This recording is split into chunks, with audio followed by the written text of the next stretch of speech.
તો આણંદના ઉમરેઠમાં chief officer પર હુમલો કરનાર ઝડપાઈ ગયો છે। ત્યારે જાહેરાતનું બોર્ડ ઉતારવા ગયેલી પાલિકાની ટીમ પર હુમલો કર્યો હતો। ત્યારે પોલીસે મુખ્ય આરોપી જાહિદ અમદાવાદીને ઝડપી લીધો છે। ત્યારે ઉમરેઠ પોલીસ મથકમાં 5 શખ્સો વિરુદ્ધ ગુનો નોંધાયો હતો। ત્યારે પોલીસે દાદાગીરી કરનાર જાહિદ અમદાવાદીનું જાહેરમાં સરઘસ કાઢ્યું હતું। ત્યારે જાહેરમાં આરોપી પાસે જાહેરાતનું બોર્ડ પણ ઉતરાવવામાં આવ્યું હતું।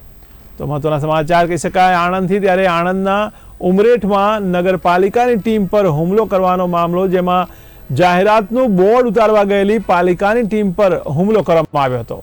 ત્યારે ઉમરેઠમાં ચીફ ઓફિસર પર હુમલો કરાયો હતો, જેમાં જાહેરાતનું બોર્ડ ઉતારવા ગયેલી આ પાલિકાની ટીમ પર હુમલો કરવામાં આવ્યો હતો, જેમાં પોલીસે આ મુખ્ય આરોપી જાહિદ અમદાવાદીને ઝડપી પાડ્યો છે।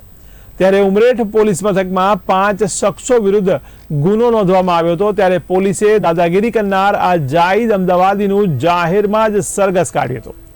ત્યારે જાહેરમાં આરોપી પાસે જાહેરાતનું બોર્ડ પણ ઉતરાવવામાં આવ્યું હતું।